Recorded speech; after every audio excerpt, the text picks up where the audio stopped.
A light string passing over a smooth light pulley connects two blocks of mass m1 and m2 vertically. चलिए देखिए, बहुत simple सा case है ये वाला। अमूमन हम जब न्यूटन लॉज ऑफ मोशन की शुरुआत करते हैं तो सबसे पहले हम इसी केस से शुरू करते हैं। हमको एक पुली पर दो मासेस सस्पेंडेड दे रखे हैं।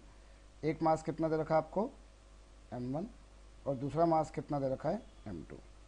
ठीक है, आपको ये m1 और m2 दो मासेस दे रखे हैं, और इस सिस्टम का जो एक्सेलरेशन दे रखा है वो g/8 दे रखा है। आपसे दोनों के मासेस का रेशो पूछा है।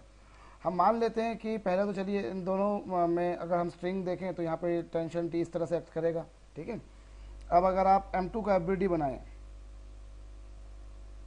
तो m2 पर m2g नीचे लगेगा, T ऊपर लगेगा। ये मैंने m2 का FBD बनाया, और इसी तरह से m1 का FBD बनाऊं तो m1 ये T ऊपर लगेगा। ठीक है, अब मैं ये मान लेता हूं कि m2 जो है, सपोज कर लेते हैं हम, m2 जो है वो m1 से ज़्यादा है। अगर m2 m1 से ज़्यादा होगा तो m2 नीचे आएगा, और अगर m2 नीचे आएगा तो नीचे वाला फोर्स ज़्यादा और ऊपर वाला फोर्स कम। तो इक्वल्स टू कितना, उसका मास इनटू एक्सेलरेशन।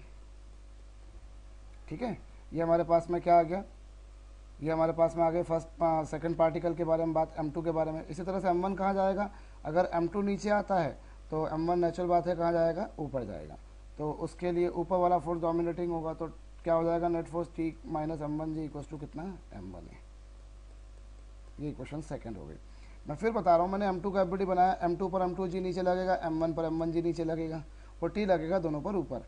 अब आप ये मान के चल रहे हैं कि m2 m1 से ज़्यादा है, तो m2 नीचे आ रहा है तो नीचे वाला फोर्स ज़्यादा है, ऊपर वाला फोर्स कम है, और m1 ऊपर जा रहा है तो ऊपर वाला फोर्स ज़्यादा है, नीचे वाला फोर्स कम है। इन दोनों इक्वेशंस को जब आप ऐड करेंगे, ऐड करने पे माइनस T से प्लस T कैंसिल हो जाएगा, और क्या आएगा, m2g minus m1g equals to m2a plus m1a। इसको सॉल्व कर लीजिए, a की वैल्यू आपके पास में कितनी आ रही है, m2 minus m1 upon m1 plus m2 into g. ठीक है, और ये एक्सेलरेशन की वैल्यू आप देखिए, आपको दे रखी है ऑलरेडी, कितनी है वो, g/8। ये जो आपके पास में एक्सेलरेशन की वैल्यू आई है, नेक्स्ट टाइम से आप इसको ध्यान रखें कि आप इसे एक आइडेंटिटी, एक फार्मूले की तरह याद रखना तो बेहतर होगा। एनीवेज, अभी हमको एक्सेलरेशन की वैल्यू कितनी दे रखी है, g/8।